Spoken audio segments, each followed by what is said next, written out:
হৃদয় ভাঙাটা তোকে কিভাবে shape up করেছে?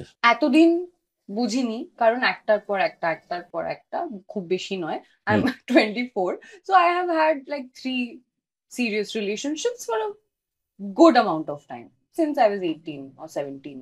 এই লাস্ট এক বছরে বা লাস্ট কয়েক বছরে আমি রিয়েলাইজ করেছি যে something that I never felt I had was self respect, in terms of, যেহেতু I am a giver to another level, তারপরে এখন মনে হয় self respect is more important.